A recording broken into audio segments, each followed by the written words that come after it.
got it going on in here. Drop that off, sir. Daddy, is that you? Open the door, son. Just let that bar breathe. I'm not gonna lose my race. You know what, bro? You grown. Black Dad Cast.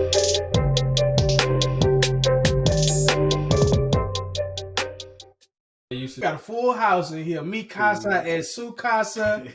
We are here tonight, fellas. Welcome, man. guys. I'm so happy to have y'all, man. We got a special episode. We breaking off part 2 of generational curses. But we got 2 special guests in the house. We got my boy T coming through. What's happening? Yeah, I got my boy Cam. Yes, Cam and Ryan are brothers. If y'all can't tell, boy, look at these boys. Man, these boys twin. Yeah, man. My dog. Man. Welcome to the Black Dad Cast, man. This is season 2, episode 5. Thanks for having me. And we're keeping this thing rolling, man. We got our first guest on the show, man, and we're excited to bring y'all boys some good stuff today, man. But before we get going, man, I want to throw some things out there at y'all, man. Just some little warm-up things, man. I know y'all listen to our podcast, but I want to get y'all opinions, man. I'm going to go with you, Cam. What's your favorite TV dad? Oh, damn. That's a toughie. Favorite TV dad, man. That's a great question. Off the top of my head, I'm gonna have to say, I'm gonna say Cosby minus all. minus the drugs. Yeah. What I liked about it, they didn't put him into any box, any kind of any kind of negative stereotypes. He kind of threw it out there as if, you could be a doctor or a lawyer or whatever the case may be, as well as he had actual, real good lessons in the show, For sure. What about you, T? Hey, man, first thing first, rest in peace, Uncle Phil. You know what I'm saying? Right on. You see that every... Now, I ain't gonna lie, nigga. He broke out Lucille. He was my nigga after that, bro. Hey, for sure. That's a classic. He could have went down there and got on Will ass like, you on your own, Pop. But I got you, Pop. Yeah. He straight hustled my man. Like, that's... Nigga, this is a boardroom nigga that just street hustled a nigga. So like, how can you not? That's the best of both worlds. I can do this boardroom shit. I can do this street hustle shit. Whatever you trying to do, I got you. Yeah, for sure. That's a good second. I like that. Real. That's Oh, good. for sure, That's good. Yeah. Man, and just one more question, man, because we just want everybody to kind of know you guys, which we're gonna let y'all, express yourselves even more throughout the episode, man. What would you say, T, is like your childhood hero or somebody that you looked up to as far as a man, a father figure in your life? It could be your dad, it could be a coach, it could be anybody. Man, father figure in my life as a kid. Yeah. Man, that's tough because I kind of had it in stages. Like that shit kind of switched as I got older. Yeah. Like when I was a kid, like a baby that I could remember is my grandfather. I was always on the road with him. Yeah. And as I got into like my middle years, my Uncle Jarvis, that was my man's, bro. My Uncle Jarvis. That's who took me to the park at Carver playing against grown men. Like, hey, you better figure it out. Like this ain't gonna be easy for you. And it just kind of transitioned. I had coaches in there, and always look after me. When you're kind of talented, you get that special attention from your coaches. So I had that, but I can't really say it was like one person until I got to like my 23, 24 range, and then me and Pops just kind of locked in, and then it was that till he passed away or whatever. But like it just kind of shifted as I got older. But it ended where it needed to end because a lot of the shit I do with my marriage I got from my daddy. So. That's what's up. That's real. What about you, Cam? It's good. Ryan. For me, man, I had my mom had a boyfriend for years named Kevin Jones. He was the one that showed me a lot of first, first time fishing, football. Yeah. He pushed me into a lot of that, and he had his hang-ups. He had a lot of bad habits, but through that, I learned how not to be. So it was some of the negative things I saw from him. I learned from that, and it made me look at his example and kind of know how to maneuver through certain situations based off the things that he did. So one of the things where he lived through it, where I wouldn't have to type shit. So, you know, he showed me a lot, you know, making the bed when I wake up and all that. So, you know, all that little shit. So Evan Jones, Juice, Juice man. Niggas home known, man. Juice, man. That was my father figure growing up, man. He had me cutting yards, washing cars, everything for $1. It wasn't no free meals, no, hey, wake up in the morning, let's go out and get it. You know, all that. So I learned a lot from him, man. So yeah, for me, that nigga Juice is one of the funniest niggas on the planet, by the way. It's not even like he's not even trying to be funny. He just being himself. Nigga, hilarious, bro. Hilarious. Funny as hell.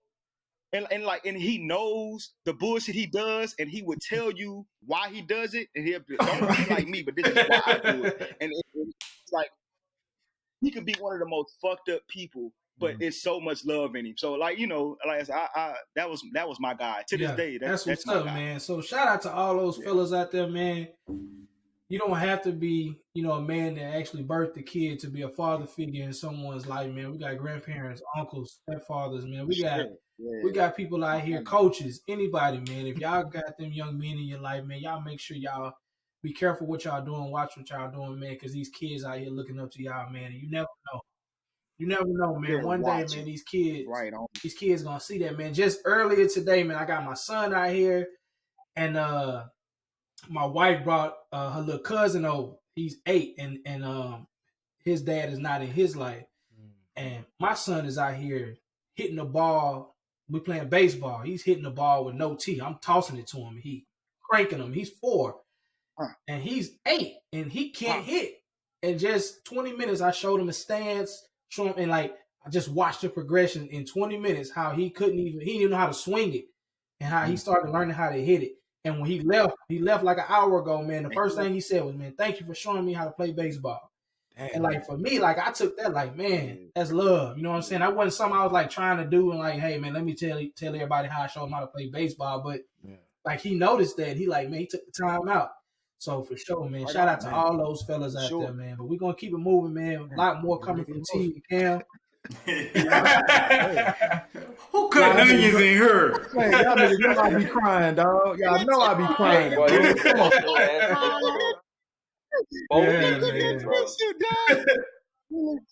won't forget. I'm sure. Dog, that nigga won't forget that, man. Look, dog, man. That's real talk. That's man. Bruh, that's my thing over here. I never played it. I don't know the whole game like that. I know enough. What the hell is you showing them something? You know, damn well I know how to turn your feet and keep your eye on the ball. Hey, I know how to do that. He can do that, so we good there. See ball, hit ball. It ain't that hard, man. Man, while we talking about sports, man. So as y'all know, Caleb is in tennis right now, and he had his second tennis practice, and you know his coach is a black man. He just got out there, and for the first 20 minutes of practice, embarrassed the whole Bolden name. Just it wasn't his athletic ability; it was his attention span. Right? He running around the court. He going in the corners trying to pick up all the balls that just got hit, trying to hand them to the assistant coach, staring off into space. Like I'm like, and you know, I'm trying to step back because I don't want to be that parent to be like, you know, when you on the floor with coach, you on the floor with coach. Right. Like, I don't. You listen to him. And I told the coach, I say, hey, he got a lot of energy. You're gonna have to, you know, do that with him. And every time Caleb was doing something, the other kids was just kind of, you know, following his lead. And I was like, oh no, this ain't good. So after that first, bro, after that first 20 minutes, you know, I took him to the bathroom. I said, Caleb, you gotta listen to coach. He came back out there and he got it together. He had his stance. He was hitting the ball over the net. And I'm like, oh, Lord, he saved my name. Because that was about to be his last time being out there. I was like, bro, you ain't gonna come out here every week and embarrass my name. And waste my damn money. Yeah. Got all that energy, ball, to put his ass in soccer. He was in soccer last year, but the soccer leagues haven't opened back up here in Atlanta yet, which is ironic because everything else has. So, nigga, it never opened back up. When did it close? Exactly. Home of the CDC been open the whole time. Bruh. So every single one of y'all niggas got sons? Nobody got a daughter on here outside of me. That's just you, bro. You're the resident girl dad, bro. Girl dad. Yeah.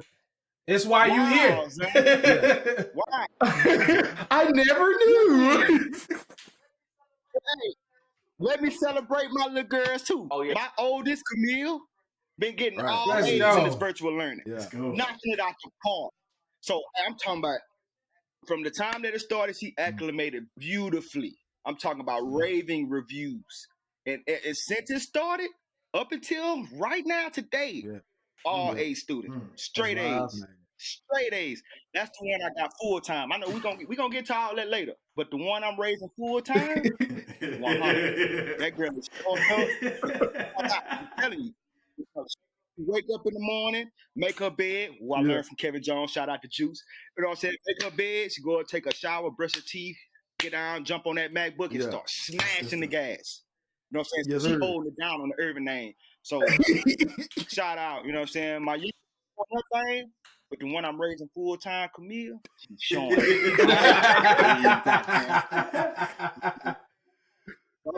Everything she want, man. Anything she asks daddy for, she get it. She's showing out, man. Celebrate your kids, man. Hey, all day. Straight up. Straight up and down. She got the genes from Pop. So wait. Cam, were you a straight A student? A's and B's, to be fair. But I was talkative in class, you know what I'm saying? I was out, in the hallways, running around, looking Ain't at no way Cam was talking. I can attest. I grab her booty for $1. You know what I'm saying? So I'm out in the hallway like a damn nut. But A's and B's for sure. But I was always a sharp motherfucker. You're right. Thank God. Absolutely. Thank God. Thank God, really. You know what I'm saying? She picked up my jeans on the frames, you know what I mean? So for sure, man. So what we got on the slab for today, John? Yeah, man, my fault. My internet done kicked me off. I'm back in his thing though, man. I can't miss this episode, man. Hey, but we're gonna kick it over to the news right now, man. I know a lot's been going on out there, man.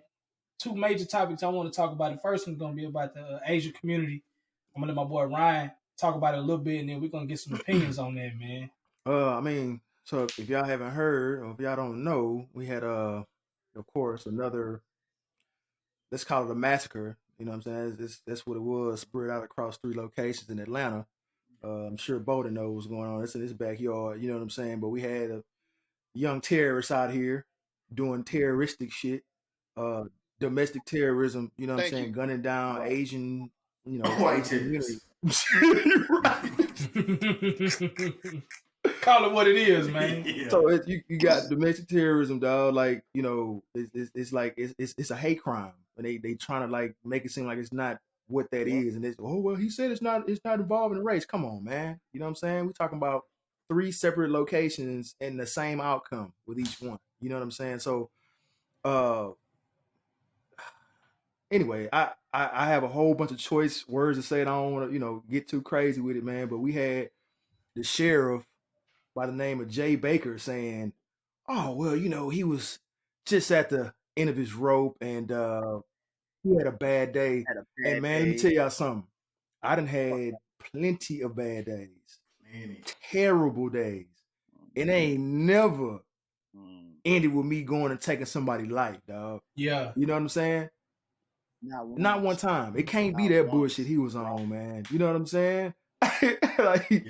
Come on, bro. So they call him for his job. Of course, he gonna come with with the Rudy Poo, apology. I didn't mean to offend and all that.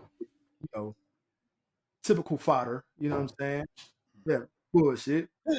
But I wanted to get y'all opinion on what do y'all think when it comes to when we have these type of tragedies when it's involving other races, how they want us, the black community to rush to be an ally. Like I'm gonna toss it to Cam real quick, man. What's your opinions on it? Man, it's crazy that all this is going, and I take the stance that it has nothing to do with me. we have our own struggles we going with, and my heart goes out to anybody in any tragedy. I don't give a damn what race you are. It's all sad.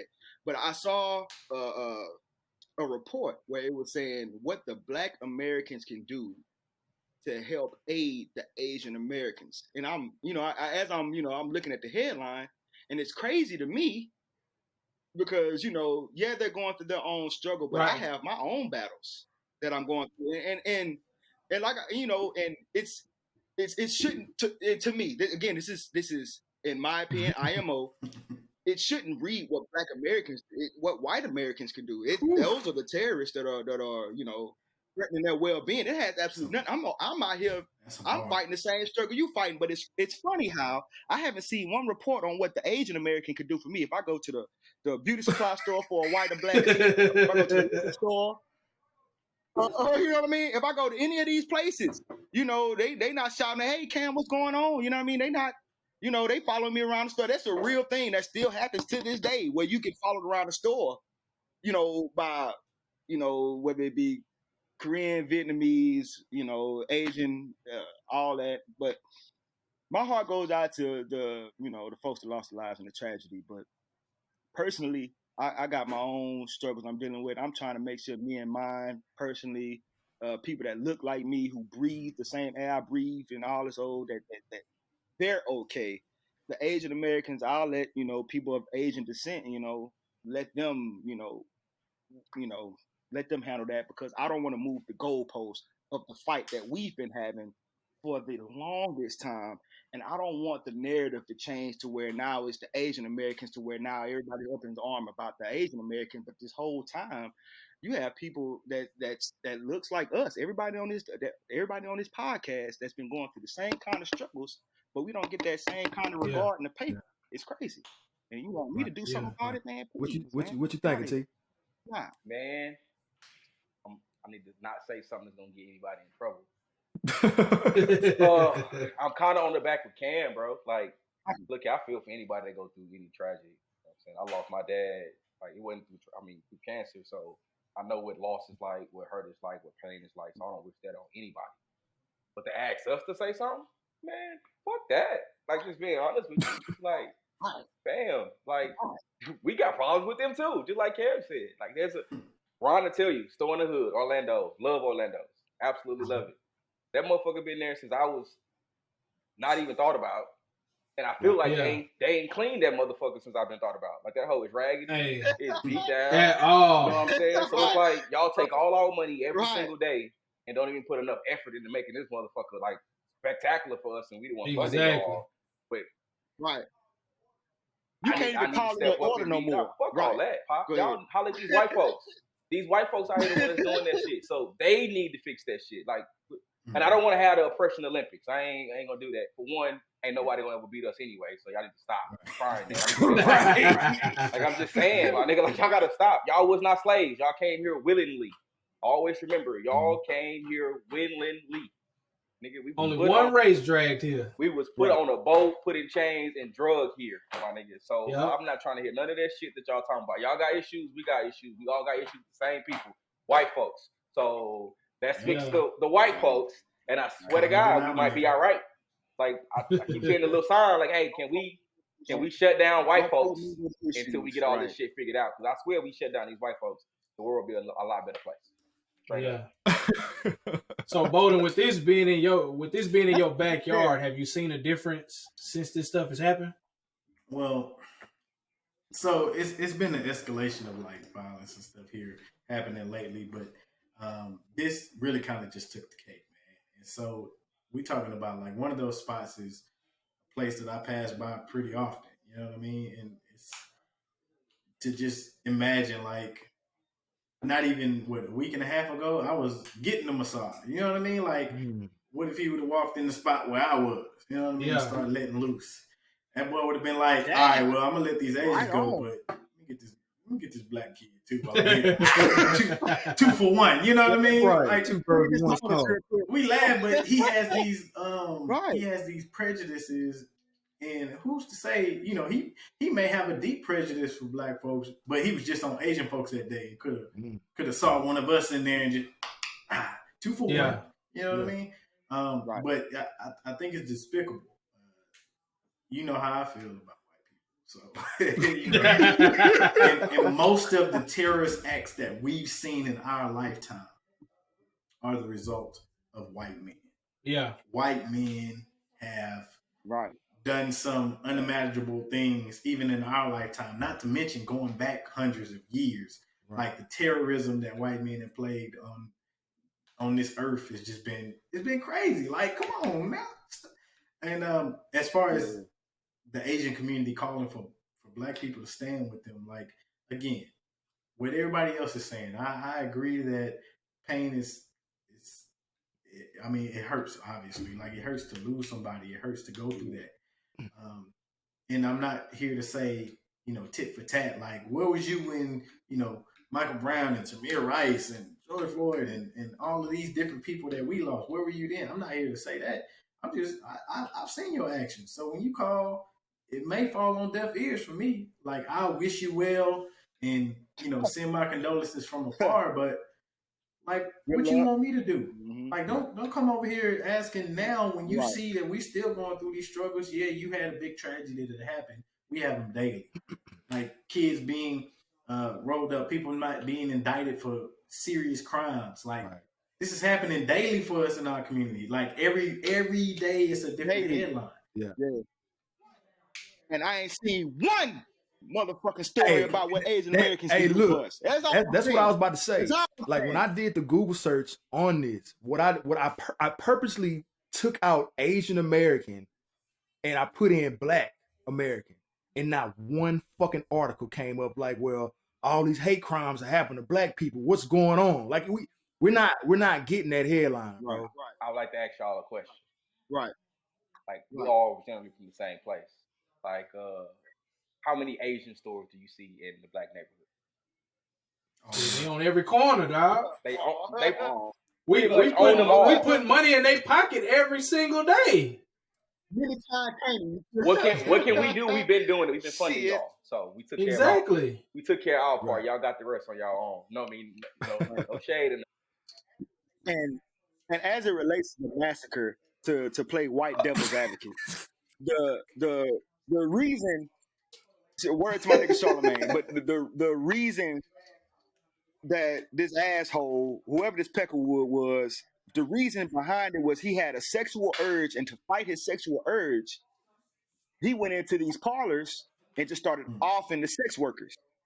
You know what I mean? And I you know, they try to paint it as though it wasn't racial, but he only killed a particular race. And I think there was one white man as well that he also killed, if I'm not mistaken. That was a business owner that was of the Caucasian, you know, from the mountains of Caucasus. But from how they paint it wasn't racial. It was, this guy was mentally disturbed. He had a sex addiction, and he had a mental break based off his sexual wants. Bro, so he decided to as a Black man, just offing people. As a Black man, I don't want to hear anybody talking about mental break. You know how many mental goddamn breaks the average Black man have? Man, this year, 2020, bro, I'm talking even before 2020. You know, like, think about growing up, like the average amount of come to Jesus moments that you've had to have in your lifetime.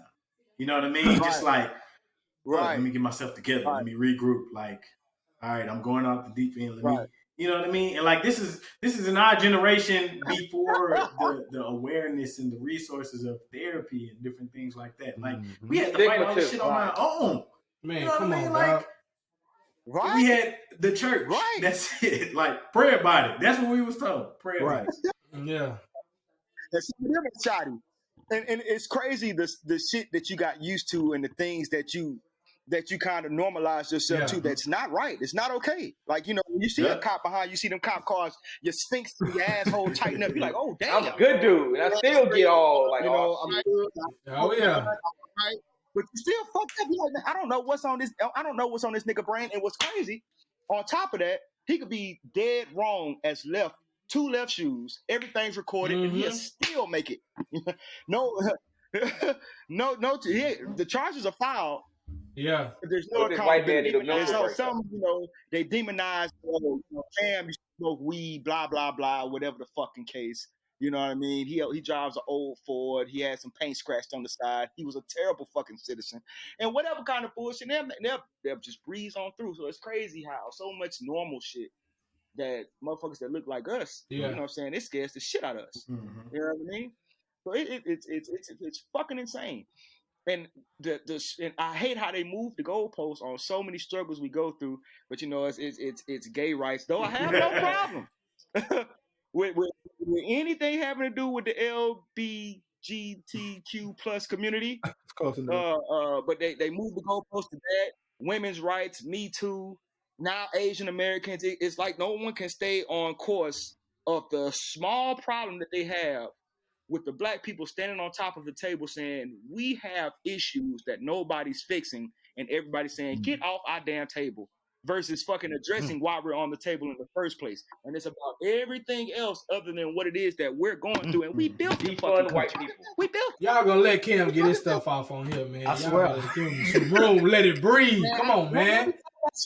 Hey, but listen, we're gonna go to the next topic real quick, because it kind of almost the same with the massage parlor situation, man. We're gonna talk about Deshaun Watson for a hot second. The first situation, I say, man, listen, okay, one woman, okay, a baseless claim, okay, I feed 3 more women. I'm like, damn, okay. Now he up to like 19 women. I'm like, okay. Like 25. Hey, look, like I'm on. I'm on your side for a little minute because you're my brother. But God, everybody can't be lying. Like, come on, man. That when I first heard it, I was like, bro, that's some bullshit. Like, we know what it is. Exactly. Like, he's trying to, he got out. He's trying to leave. They trying to work. They trying to corner him, and they trying to tarnish. Like, all right, what? Even if it don't stick, the name is tarnished forever, which is a whole other conversation on its own. Yeah. You know what I'm saying?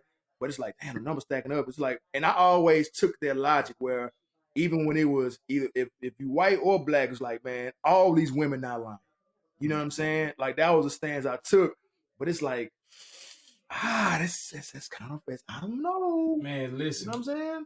I want to talk about this because I felt like this is where we like almost corner ourselves, and then we either got to choose.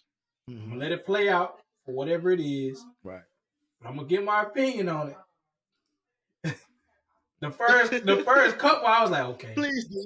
Nah, that ain't my nigga. My nigga ain't doing that. Yeah. Nah, man, they tripping. They trying to hold my boy out.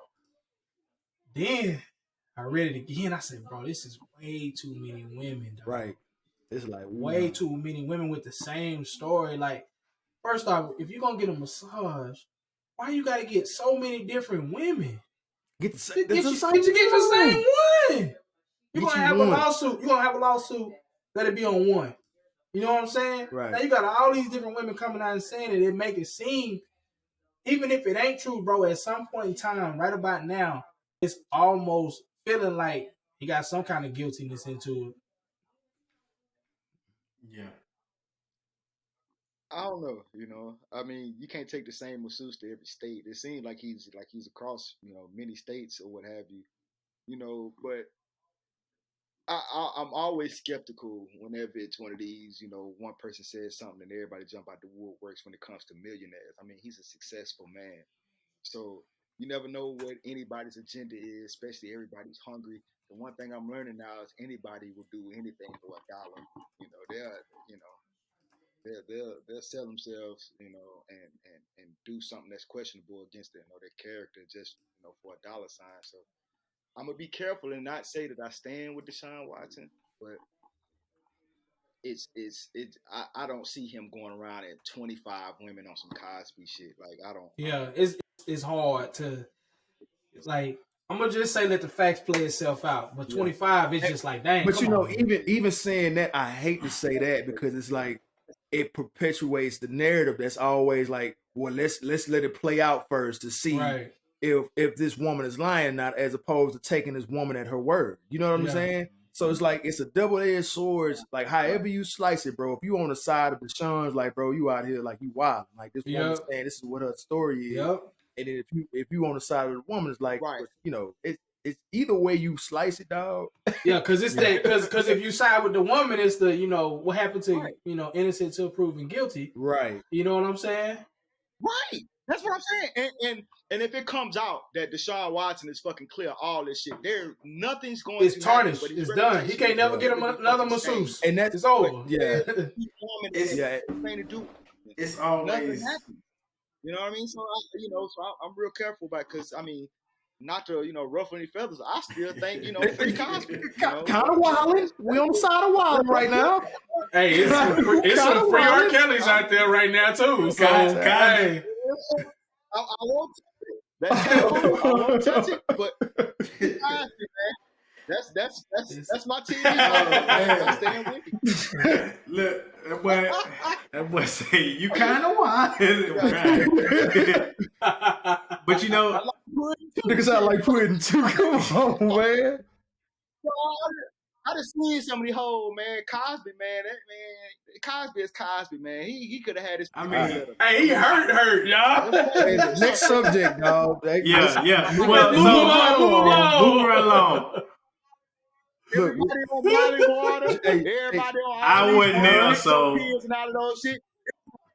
Everybody was on them Quaaludes, but now because Cosby the man, what's next, John? In his pocket. All right. So before we continue, this Deshaun Watson thing it's always like a touchy situation whenever you have accusations of sexual assault, sexual harassment, and you have like prominent people or celebrity or somebody who makes a lot and their livelihood is riding on it, right? So I think from a man's point of view, like we always like think like, oh, even though we broke as hell, we can't relate to Deshaun. We like, she trying to get in his pockets. You know what I mean? Like, we automatically just like, I can't believe her trying to get in his pockets. But at the same time, for these women to come forward and say that if it is something that's true, like commend them for that because there's a lot of sexual assault, sexual harassment victims who don't come forward.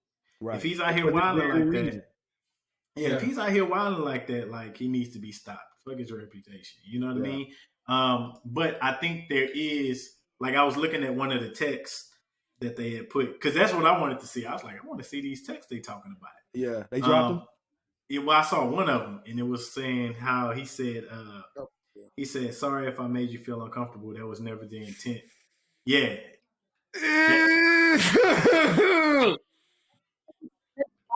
That could be taken out of context. I get it, it's but a text message. The hard part is when you have like 19, 20 different women who are saying the exact same thing. You know what I mean? It's like, and they don't know each other, right? Yeah.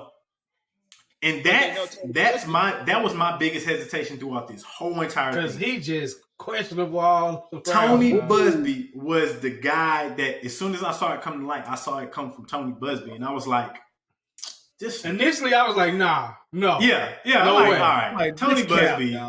Yeah. But then I was like, okay, 3, 5, 7, shit, 12, 15. Shit. All right, well, let me see. Yeah, but in my small mind, I'm thinking like it's fucking Deshaun Watson. He can have his. It don't matter, bro. It don't matter, bro. It don't. But if I got that paper, I say, you not these legs. If you come over and you massage your leg, I'm gonna try. This nigga guilty in the ball. Yeah, like bro, God, dog. That's. You either gonna say yes or you gonna say no. But here's the thing: you can't misconstrue that as that's sexual assault. Like, no, I tried to see if I can fuck. Okay, here's alternative. What you got, Ryan? Look at your brother. She massaging your leg and she see it rise up. Hey, hold on. Time out. Pause. Hey, come on, Ryan. Ryan, get these questions going, man. Get him. Hey, look, man. No. You know what you got? What you got? What you got? I mean, just for full disclosure, Cam is the only person on this pod that's not married. Not yet, at least. Don't matter. I'm engaged. That's a different mentality. Hey, we all got our eyebrows up, like niggas like. I ain't saying they do. Your perspective gonna change. I swear to God. I bet it will. Your perception will change. I know the struggles this black woman go through, bro. I could never. Yeah. Mm-hmm. I tell you what, I'm the only nigga on here that got daughters. Yeah, that's true. I'm the only nigga on here that got daughters.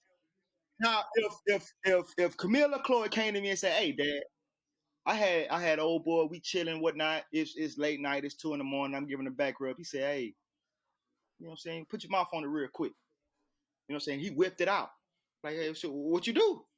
And she tell me, "I got out of there. I was sexually assaulted." Like, no, he tried you. That's what niggas do. They gonna try their luck. They gonna try to hit. It's your perception. It's you may see a 6, but I see a 9. You know what I mean? So but once you send out that text message, you read that text message out, you know, like how they say, like, oh, you know, you smashing the female, she be like, "Oh no, stop." But then they read out in court, "Oh no, stop." You know what I mean? It's perception. So it's nobody knows but the people that was in that moment. But once you get to the point where it climbs up to 50, 60 people, like, man, y'all know who this is. Hey, I done had a couple of questionable moments. I ain't had 30 female behind me saying, "Cam, I here tripping." They're like, "Shit, he tried to hit," and I told them no. That was the end of it. But if I had 20 million, they're like, "He tried to hit." I can't lie. That's a very valid point. Hey, I get that shit right on in. That's extremely valid. I get it. I've had a girl tell me stop, and that's why I say that's why a lot of us was like, "Oh, it's trying to take him down for his pockets." You know what I mean? Like, that's whenever you see a big name in any type of case that kind of mirrors that, that's always people's first thought. Well, men's first thought, and that's the. Yeah, I mean, and I'm not saying it's right or wrong. I definitely think every voice needs to be heard, and then just everybody just kind of stay neutral and stop passing judgment until we figure out what's going on. Hey, look, don't I'll say suppress this. the voices. Say this real quick. Keep speaking up. What you got? Before the media start dragging Deshaun either way, never forget Rapelessberger raped the girl in the bathroom. Yes, sir. So he did. Before y'all get to dragging anybody, been talked about ever since. Before y'all get to dragging anybody, Ben did that shit, suspended the whole 9. So y'all don't say shit. And look, it was like right after Kobe too, bro. And either way, like they if he dragged did, Kobe, if and he then did didn't say nothing about him. Get on his ass. Like if he did it, get on his ass. However, let's not act like Ben ain't did that shit. That nigga still out there on that field collecting the millions of dollars. Whatever they say he did, he did that shit. He did that shit. So before y'all get the dragon, I just want to throw that out there. Yeah. No. Moving right along. Let's keep it pushing, man. We're gonna keep it going. Generational Curses Part 2. Before we get going into the next portion of the podcast, I do want to shout out the Black Dadcast, man. Y'all hit us up on all your socials, the Black Dadcast. Email the blackdadcast@gmail.com. We're on Instagram, Facebook, Twitter, all them socials, man. Check us out on all the podcasts, Apple, Spotify, YouTube, Google Play, everything, man. Y'all check us out, man. Y'all subscribe. Yeah, man. We want to keep going though with the generational curses, man. I know Ryan brought these 2 guests on, man, that we're very appreciative of. Once again, we got my boy T and we got my boy Cam, bringing us some different perspectives. You know, we got our first girl dad, and then we also have a young man that's parenting with a woman that's not in the same household, man. So we want to get some different perspectives, man. I'm gonna let Ryan kick it off. We're gonna keep it pushing, man. All right, so man, we talked about, like, you know, what generational curses that we see, and you know, one of them was you know, the I guess the father not being present. You know what I'm saying, or you know, having a co-parent with another woman to raise their respective kids. So you know, we got my brother on, got my other brother from another mother on. You know what I'm saying? We're gonna get their perspective on co-parenting, and I guess the effects of it, good, bad, in between. You know what I'm saying? So I'm gonna kick it off real quick. I start with Cam. Bro, this is what I got for you, and then I'll let Terrell come in on the back end. So the question is, do you feel, since Chloe's not in the home, do you feel like less than as a parent? You know what I'm saying? Like, do you feel like you're not like your teaching's not coming across because Chloe's not in the house with you? How does it affect you mentally? Well, to be honest, I'll tell you this, she definitely knows the difference between the Irving household and when she's over there with her mom. Because personally, I feel like my lessons do come across because when she's over here, it's yes sir, no sir, yes ma'am, no ma'am. Whereas when she's over there with her mom, she's like, well, how do you get her to say that? You know, why is it that when she's over here, she's always has an attitude and all that, but when she's over there, she does everything you say, you know? And so I don't feel as though I'm less than, you know, but I do feel as though I should have a bigger role. But IMO, you know, in my opinion, I feel like her mom's intimidated by the how Chloe receives my parenting. Uh, the when she goes over there, she's brand new, you know.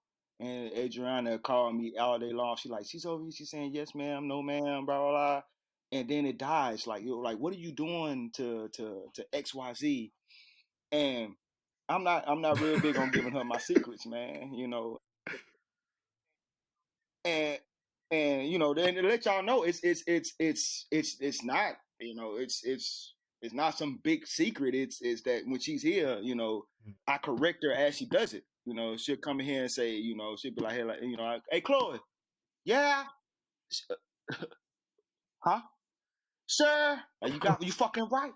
You know what I'm saying? So I don't think my lessons, or I don't feel like I'm less of a dad. I don't feel anything less. I just feel as though she does need me more than her mom realizes, because that structure is important for these little girls, and if they don't get if they don't get the example from dad, then they may get it from a Cam, source real quick, that's not favorable. before I have T jump in, how old is your daughter, and at what age? Because it wasn't always like that. I'm assume. At what age did you see like, man, she probably need daddy a little bit more? It was last year actually. She is, let's see, Camille's 11, so she's 9. Or she's going to be 9. She turns 9 this year in August. I started to realize that whenever her mom caught me in a panic and she was failing her classes, she goes to a private school and she was doing terrible, you know, whereas on the other, you know, my oldest, Camille, who's 11, she turns 12 this year, she's all A's. So she calls me in a panic and she's like, you know, hey, Chloe's failing this and not rah. And, you know, Adriana's doing the whole, that's her mom, Adriana. She's doing the whole, well, the teacher's not doing this, the teacher's not doing that. Like, well, you know, well, hold on. You know, you her mama. You know what I'm saying? Like this, we her parents. It's not up to the teacher. You know what I'm saying? She got 30 other kids in the classroom. It's up to us to make sure she got right. You know what I mean? We can't send her to school half cocked. So it was at that moment where, because up to that point, and this happened last year. Up to that point, I was like, you know, I'm weekend dad. I'm cool dad. You come here, I don't give a damn what you do. You want pizza, eat pizza. You want to stay up till 6, stay up till 6. You know what I mean? As long as you come in here, you wake up, you make your bed, wash your ass, brush your teeth, wash your dishes. Long as you come in here and be self-sufficient like your older sister, I don't give a damn what you're doing here. But once I got the phone call that she was failing school, I'm looking at it like, Chloe, so I don't play that. Tell me what the fuck is up, because we have an issue. So once that started happening, that's when I realized, like, man, I can't sit back and play this game where it's like, oh, well, I'm gonna just let her mom self-destruct, because I mean, the person that loses, like, yeah, I may be validating the point that, like, yeah, you know, you try to do it by yourself and you couldn't, but the person that suffered was my daughter. You know what I mean? And I can't have it on my conscience where I played some game with her mama to prove that I'm worth it, and then, you know, I proved it by letting my daughter not graduate. So it turned into one of the things where it was like, whatever it is that I'm going through with her mom, Chloe's bigger than that. She's worth more than that. So I realized last year that she needs me to put them hands on her and let her know that, like, man, you know, some of the stuff you're doing is not okay. So when she comes over here, it's not none of that old just sit around and stay up till 6. She stay over here, you know what I'm saying? She got an hour worth of reading. She got all the little bullshit I gotta do and bring your schoolwork out here. Let's go and get it popping. You already know what's happening. And I realized last year at that point that I need to be more of her parent than her partner. Because that's really what it turned into. Where I was just her partner because I only had her every other weekend. So I would say last year when she had a problem and her grades slipped. Well, let's jump in on here real quick. Real, what you got? You know what I'm saying? Well, I absolutely feel less than. I'm just being completely honest. Like, I don't feel like I can stack up to any of y'all. Y'all got a child in the house. I don't. So I give all the credit in the world to my baby mom. Shout out to Ashley one time. She's amazing. But I do feel like my lessons carry over because one thing I do know, the absolute peak Braden you're going to see, that's my little man. He turned 7 this year. He is when he's with me. Like, you're never going to get a problem out of him if I'm anywhere in the vicinity. Not going to happen. Won't be close. Like, any of that. So that lets me know that what I do works. Like, we own that. But I absolutely feel less than because I don't have that same impact being in the house every single day. Like, so go ahead. No, I was just gonna say. So, would you say that's like the biggest struggle is being a co-parent? Absolutely. For me personally, like there's not a struggle co-parenting. Like, I don't know y'all out there that don't know. I kind of got like the dream scenario. My wife and my baby mama are like damn near best friends. Like, we take Christmas photos together, all that Cosby shit. Like, we own that. Yes, black people can get along. We can get along. We get along. It happens out here, dog. Women, for the sake of the kids, it works, dog.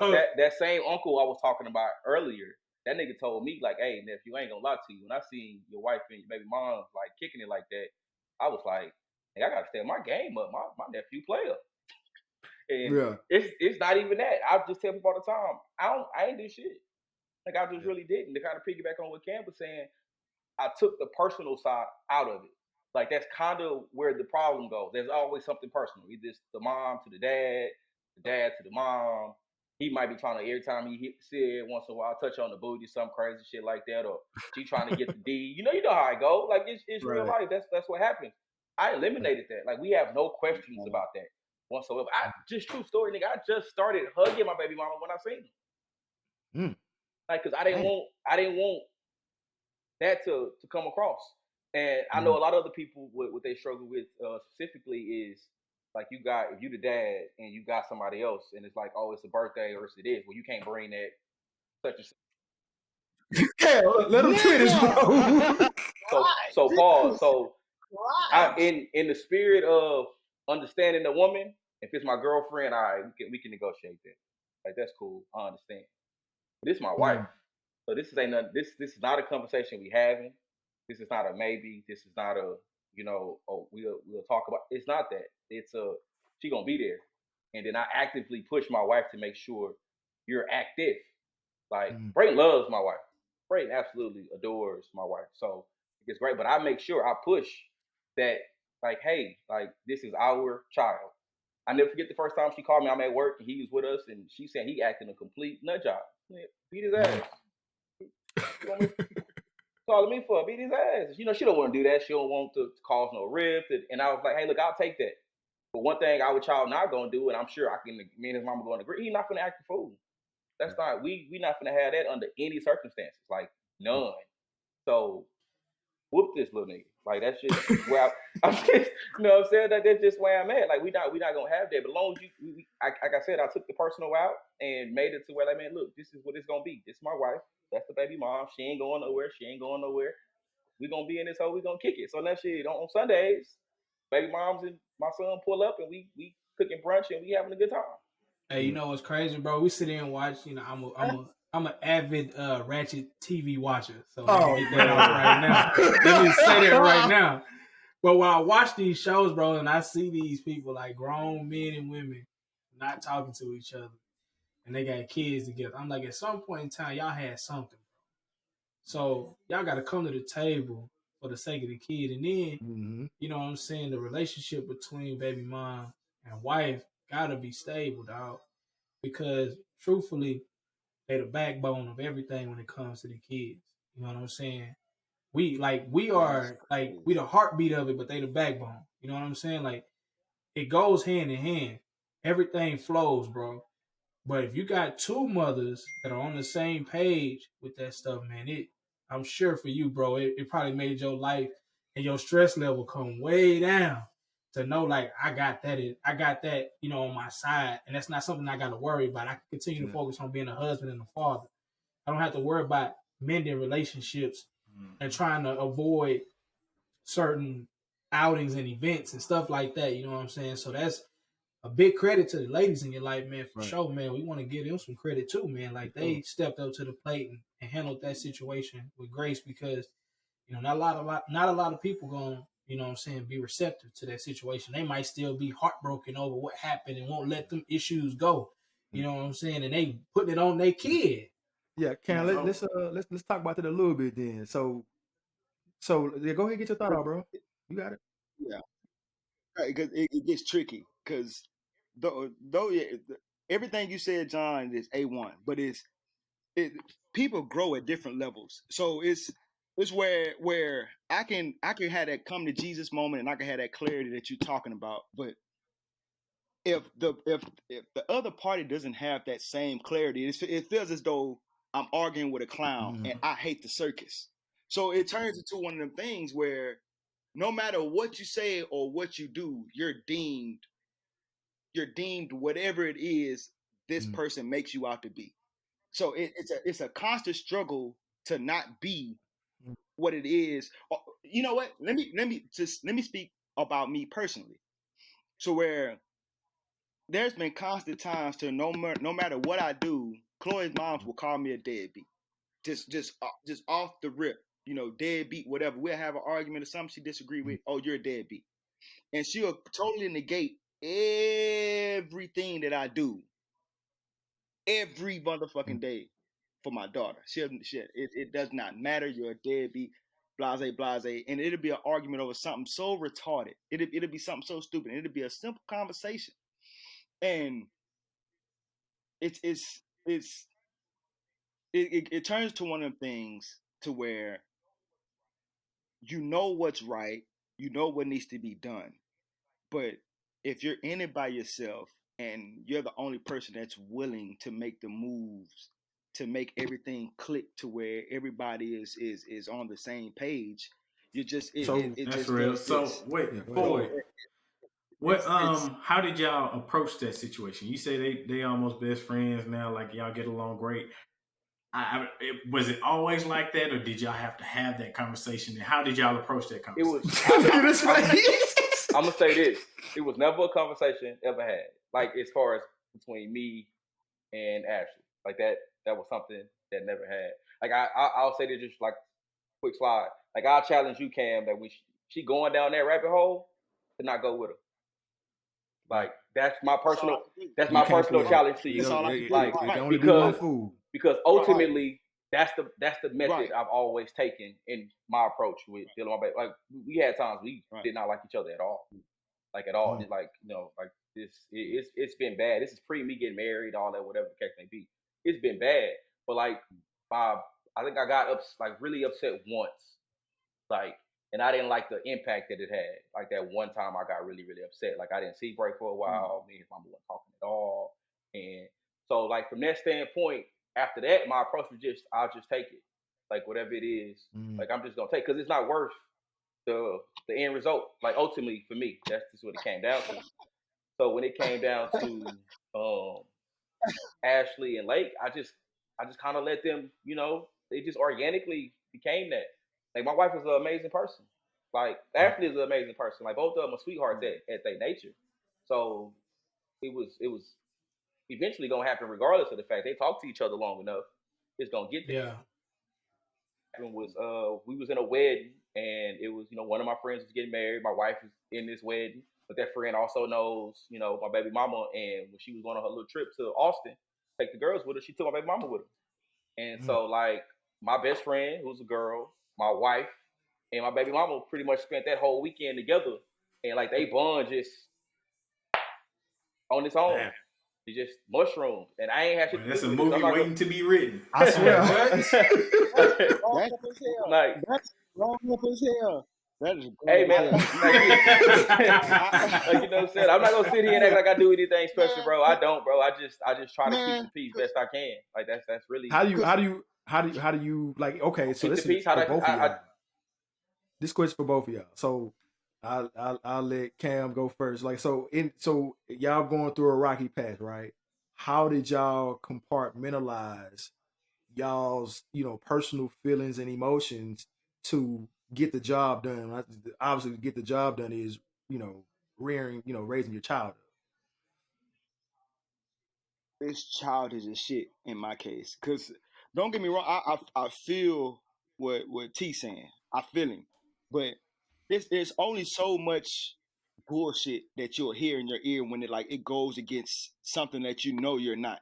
And I don't take the time to do all this growth for somebody to minimize me down to So what to where so I'm what are you this doing? big. Like Fuck that. yeah, so My what pride do is you do to combat it? You know what I'm saying? Like when you get to that point where like, all right, I'm taking too much. What do you do? Because at the end of the day, we still talking about Chloe.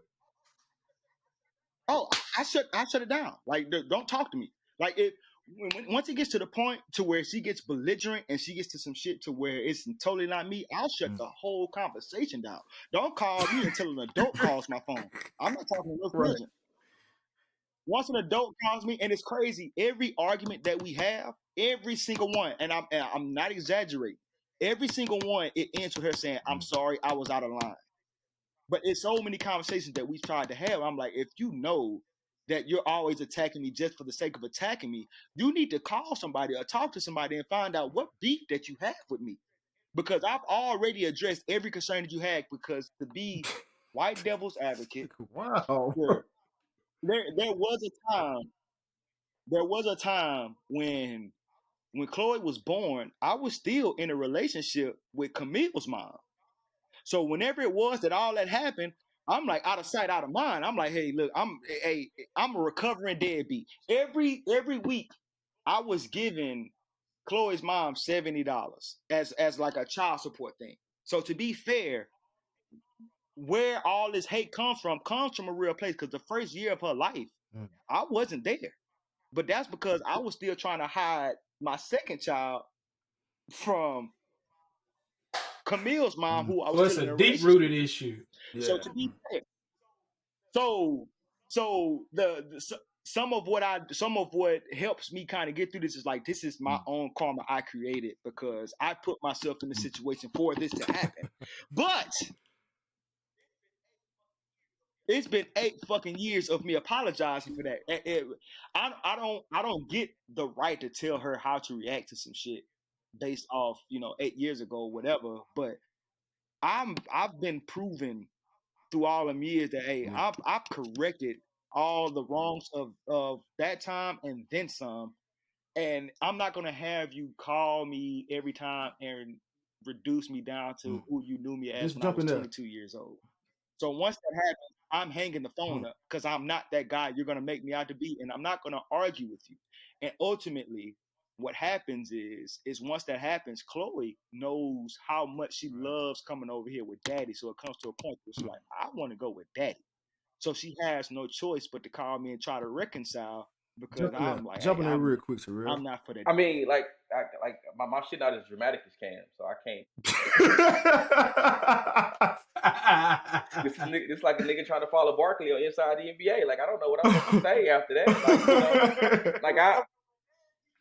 I haven't been always been the greatest dad, but I've always kept a positive attitude. Like, that's one thing I will say. Because like I said, I've always felt less than anyway. And like the opposite of kind of with Cam is that, like, I feel like my baby mom is amazing. Like, as far as like how she actually is with my son. Like, the only knock I got on her is his diet because she don't really cook. Like, that's it. Like, I wish my nigga food choices was better, but beyond that, like, I don't have no beef. Like, we co-parent. I know every time that something's going on, something's wrong with school. We had an issue with school his first like 6 weeks in that Joker, and we actively worked together to get it out of it. We figured out what we needed to do. Like, we did it together. Like, she made sure she called me. We went to the parent teacher conferences, like, to try to figure it out. It has always been what's best to bring. And this is in the early time when, like, you know, when my wife first got together, it was, hey, I know y'all doing whatever, but like, don't y'all taking pictures or something, don't post that. I don't want any of that, like, on the net. Like, and I can respect that. You know what I'm saying? That's a simple thing, man. Like, you know, you don't necessarily take photos to post anyway. Photos for your own memory. So, like, man, it's a crazy thing, man. Like, we like, it's just in life general, man. We gonna make sacrifices, especially now that we have our parents now, and then, you know, husbands. Cam, you'll see. You think it ain't different, bro, but it's different, dog. It's different. I'm telling you. I done had conversations with my best friends, man, and they, you know, especially my best friend, you know, he was with this woman for years, bro. And like, he hit me after the first year and was like, bro, it's different. It's different, bro. It's different. Even though y'all probably even living together or not living together, whatever your situation is, when y'all get married, it's different. It's just I don't know what it is. I can't put my finger on it. Switch it. I've been title. Well, if you put your finger on it, then hey, look, bullshit. Hey, Cam, I wish it was bullshit. bullshit, but like, it's something. Man, look, it's different, bro. Like you think you love her now, but your level of love goes even greater. You think you sacrificing now, your sacrifices goes even higher. Like it's just crazy, bro. Like it's just something out there, man. I've been married for 7 years. Probably, I don't know if anybody's been married longer than me on here, but it done changed over the years, bro. And bro, I ain't even got nothing else to say. Right. All right, man. I mean, but my fiance, like, I don't have any issue. Yeah. My fiance is supportive as hell because she knows how I am, like, and she knows where I'm coming from. She sees when I have my daughter. Says she sees how I am. She give you that positive space to right. You know what I'm saying? Because she know I got it figured out. Like, well, as much as I can, but as much as anybody can have it figured out. But I know what I'm doing. You know what I mean? Like, I'm not out here just moving blind. So, you know, like, so my fiance is that's right. You know what I mean? No, that's right. So, you know what I mean? So, but as it relates, you know, to my one problematic BM, because Camille's mom is just not in the picture at all. But as it relates to my youngest mom, I just think she's still. All right, man. All right. We go. This is gonna be the last one. It's on you, Ryan. So this what I got, man. My brother crazy as hell, dog. I try to tell you good, bro. You good, dog. I swear you what good. else can it be? I try to tell Bowden and John, like, y'all think I'm crazy. Oh no, baby, no. Terrell can tell you. It's not even close, Bubba. Not even I'm the mile. Just real shit though. I can deduce that all these issues come from because man. All right, what you got, Terrell? Back when I was hitting, we ain't had the issue, dog. When she found out I was engaged, dog, all of a sudden I'm a deadbeat. But whenever I was I'm come on, Terrell. Bro. I just gonna say, I think it's pretty cool we doing this pod, bro, and I'm kind of the link between everybody on the screen. You are. Like that's you literally are. You literally are. All right, man. We gonna wrap up. I got one more question for y'all, man, because man, we can go all day with this. The last one I got before we move on to the best part of the show, and that's talking about Snowfall. So this is the last one. So right. Ooh. So we talked about co-parenting, and we talked about the good of it. Obviously, we talked about the bad of it. If there are any rewards, what would it be of, you know, being a co-parent? What's the greatest reward of it? Go ahead. Who you ask?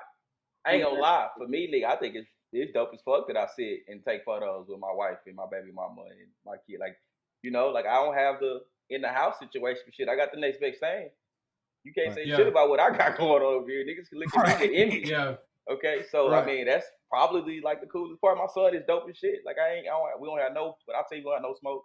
We don't have no smoke. Like, I quickly learned that, you know, I'm the ideal. I am definitely in the minority with my situation, but like, for sure. We on Cherry Hill over here, bro. So like, I really can't even front. Nigga, What you got, Cam? Greatest reward of being a co-parent, if there are. That my daughters don't see me through the lens of nobody else but their own. Like they fucking see a superhero, and you don't know how much that moves me on my day to day. That no matter what their mom sees, no matter what any kind of white supremacist or Asian American or whatever the world sees outside of these four walls, my daughter sees a rich superhero. Like, daddy got all the money in the world. Daddy cool as hell. Like, well, break us off then something, man. I know that skinny hit. We know he got 2 joints too. That's why you over there at 1738 right now. Man. So yeah, good stuff, man. So seriously, my daughter see me through a lens that's like grand. They see a superhero, man. And I love that. That's live, man. So again, I know we want to touch base on the most recent episode of Snowfall, and everybody here is a viewer of. Well, Terrell ain't. No. I am a viewer, but I'm catching up. You ain't caught up? Okay, wait. Time out. I've only seen the first 2 episodes. All right, so here's what we'll do, man. We know y'all boys. We don't want to spoil it for y'all. Well, before we let T and Cam. Before we let T and Cam go, you know what I'm saying? We want to shout them out for coming on the show, man. Also, we want to shout out T. Throw your plug in there, man. We want to shout out Drunken Corner. Man, okay. Drunken Corner coming soon. Hopefully, June, July, this summer. I'm a restaurateur at heart. I make French chocolate food. That's what I do. And then we're gonna put his info in the bio. Booking info in the bio. I ain't no Instagram baddie, so you can't book me. But I will consult. If you need any help with anything, I got you, like dead ass.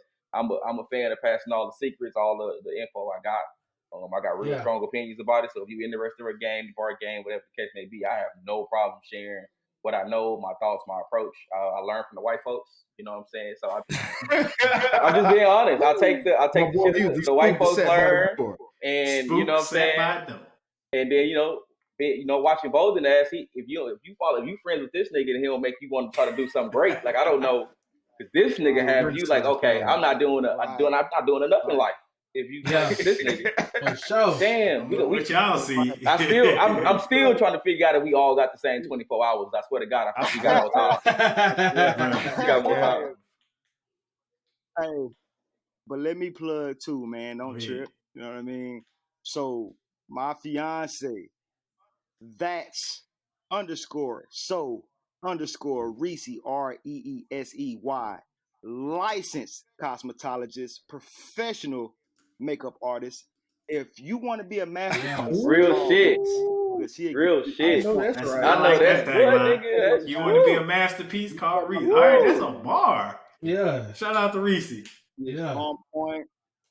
Shout out to my fiance. She is a dope makeup artist. She's a cosmetologist. Any look that you want, she can create. That's dope, man. Hey, before we let y'all go, me and Ryan hit each other up, man. Y'all our first guests, man. We really appreciate y'all coming on here, sharing y'all stories, man. And I made a phone call, man. We got to get y'all laced in some Black Dad Cash gear, man. I've been waiting.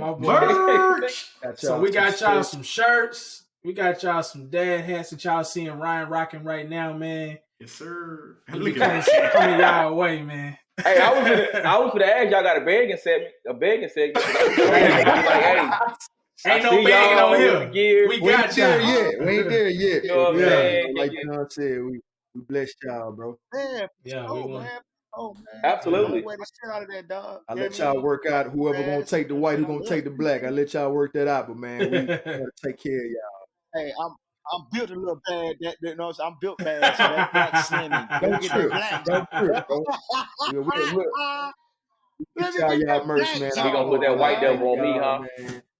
Oh man, don't do that. Don't do that.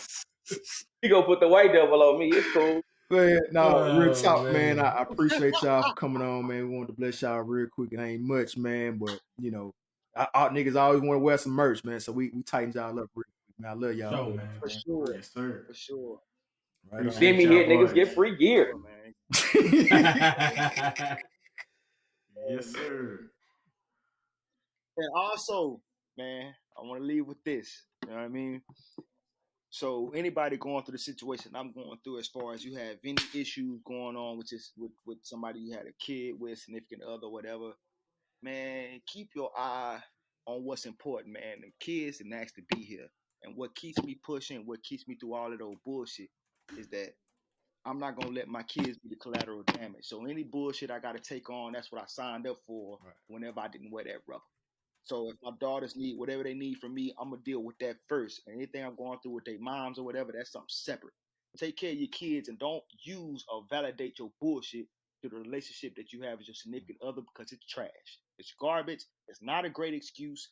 Make sure you take care of your children because they did not ask to be here. They are important. They are our future. That boy that say You're going through, lay down through. It does not matter. Fuck her. Take care of your children. That boy just beat the hell out the camera. All right, man. All right, man. So, all right, we appreciate y'all boys, man. We're going to sign y'all off so we can go ahead and talk about Snowfall. And we appreciate y'all. I'll let y'all, man. Fellas, man. Appreciate you, boys. Yeah, boy. Yeah. All right. Yeah, man. Appreciate them boys for coming through, man. That was good, though. Damn. But now that we got this last little segment, we're gonna get a couple seconds in, man. I gotta toss the question because I want to ask this. Y'all giving Leon up or no? I'm not either. I'm not, bro. Because y'all bad business owners. Y'all are bad business owners. Listen, bro. This is a business we running out here. I hear that. But listen, dog. We all know, regardless of how it shake out, we know Leon will ride for Franklin if the shoe is on the other foot. We know that. I don't disagree. You know what I'm saying? So off top, when Louis came in there, like oh, we got to give him up. You know what I'm saying? Like, you know, she was speaking the business part. Yeah. You know, but she doesn't have that relationship that Franklin got with Leon. So I'm not giving them up. Yeah. No. I'm not giving them up at all, man. I think like we talking about war, yeah, but we talking about you cut off the head of the snake, the body gonna die. You know what I mean? Like, so you're talking about two individuals, Man Boy and Scully. You know what I mean? So if I gotta sacrifice my one of my closest friends on earth just to appease these two niggas, right? They could turn their back on you at any point in time. And let's keep in mind that he did that already. Yeah. Mm-hmm. I don't think he want to do that twice. Yeah. You know what I'm saying? For sure. Like, I don't think he can live with that. Right. He did that with Kevin, dog. Let me say this. I'm starting to feel like Man Boy is the key to the future of like his success and like expanding. Let me explain. If he gonna have to leave LA to go to Chicago or Florida or wherever he's going, Man Boy gotta run that. Because I really don't think Uncle and Auntie don't really want to do that no more. Yeah. I think they just want to count the bread. Yeah. You know what I'm saying? Yeah. Meet up with Reed. With Reed and get them and get the product. Yeah. But see, here's the thing, man. I think that Franklin sees he's already looking for an exit. He's not worried about the long term who running the block. There's a Man Boy in every corner. You know what I'm saying? He raised one up right. He's worried about the exit plan. And that's why I was telling y'all that Paul Davis he sees himself as him. Like, that's my exit plan. Like, I'm about to emulate him. I'm about to be him. Like, I can have this past behind me, but when all that money clean and I'm doing it on the city level, like, that's where I want to be. And I looked at it again and kind of see that. Because when you first said it, I'm like, I don't see it. He's like, he despised this nigga. You know what I'm saying? Like, he may not like him personally. He likes what he's standing for. Right. Yeah. Yeah. I had to go back and look at it again. Like the end result of the game. Yeah. Boda might have a point, but I'm looking like I got to see it first. Because my gauge, I mean, that's the thing about perspective. You know what I'm saying? It's all different. I look at it like, man, Franklin looking at it just like means to get to an end, but I can't stand this nigga. You know what I'm saying? Yeah. Yeah. Mm-hmm. How far do you think the reporter gonna go? She gonna go just enough to get her killed. Get herself I killed. was saying the same thing, bro. I swear. She's gonna catch that L, boy. She gonna get killed, dog. Like I think we all want that because it's like obviously Franklin is the anti-hero, right? Yeah. So he's the quote unquote protagonist of that. So anybody going against the protagonist, you want to see him gone. So collateral damage, man. She gonna do just enough to get herself shot. Yeah. I said the same. I said, bro, she got the DEA guy just handed her death certificate when he gave over that paperwork. So the thing of it with that is like, why you ain't do it? Exactly. Because he know. He know his girl dead. He know his girl dead. Right. Even though it ain't nobody that ain't said it, but he know she dead, bro. Mm-hmm. So why would I chase that knowing I'm next? Right. The audacity of this woman to think that she could bring down the CIA alone. The fuck? A news reporter. Because it's gonna be like, who did what? They reporting. Oh, okay, don't trip. We'll have that done by the end of the day. Bro, they would erase her whole life. The CIA is good for that type of shit. Come on. The two Colombians, once they get out, they on the first flight back. Oh, yeah. We out of here. I ain't trying to talk to y'all no more. I'm gone. It's over. Done.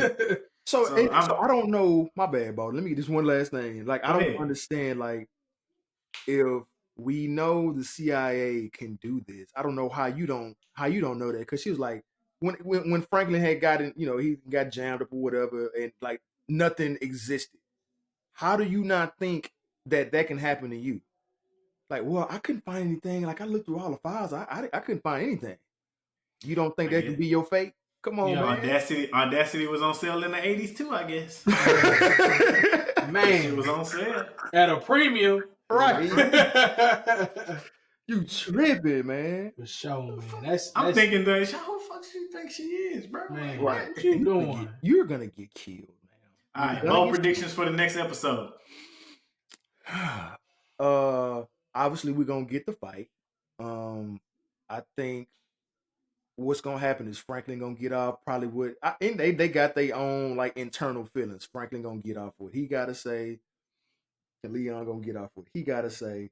It's gonna get testy, but then at the end of the day, like I told y'all in previous episodes, like they have to come together. You know what I'm saying? So I think it's gonna be like we might have to throw these hands, but we still family. Let's figure this shit out. Mm-hmm. Yeah. I don't know about next episode, but I know before the season over, Scully gonna die. Yeah, for sure. Yeah. Scully gonna die, and maybe not this next episode, but the next one, Lucia gonna come back and gonna mess what's her name head up.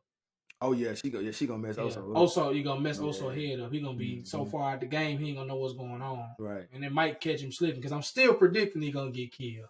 Yeah. I gotta ride my story all the way through. Hey, but you know what? When Reed told him, "Hey, you part of the CIA now," I was like, "Oh damn, he just signed his death certificate." Bruh, he out of here. So let me get y'all opinion on this. Given how everything shook out between last episode and this episode, do you think, with how spicy the storyline is, do you think this can carry on to another season before we get to the point where they jump in the shark? I think they got enough. I think it's gonna be a whole nother storyline next season. Like this is gonna drag out to the end of this season, and there's gonna be a whole new issue next season. And that's just my prediction. Yeah. I think it's gonna be more of like the internal development struggle of now Franklin has gotten through this situation. How does he change the game and get to that Paul Davis seat? Like that's what we're gonna start to see. He's gonna start to fight them struggles.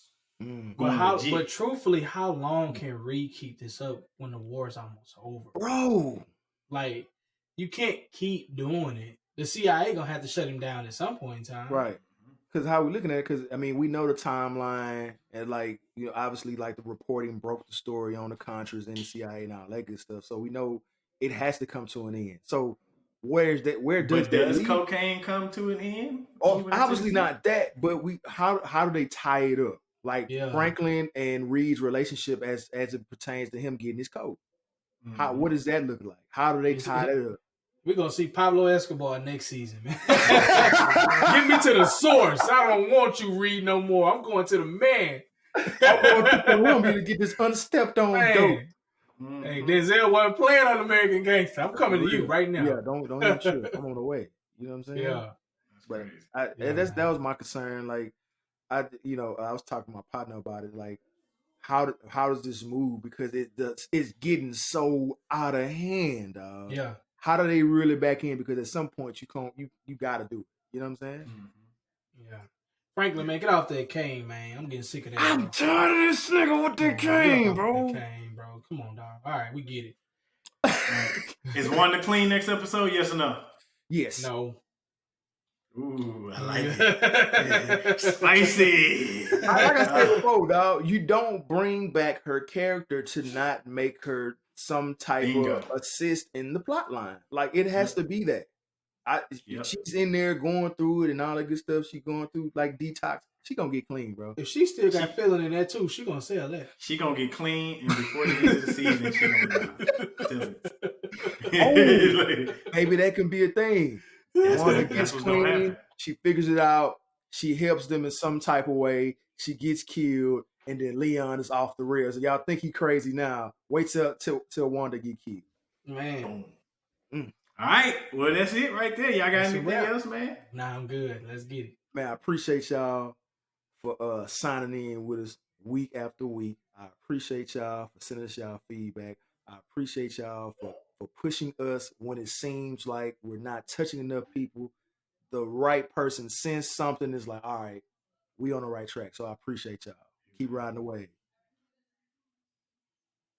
Oh, yeah.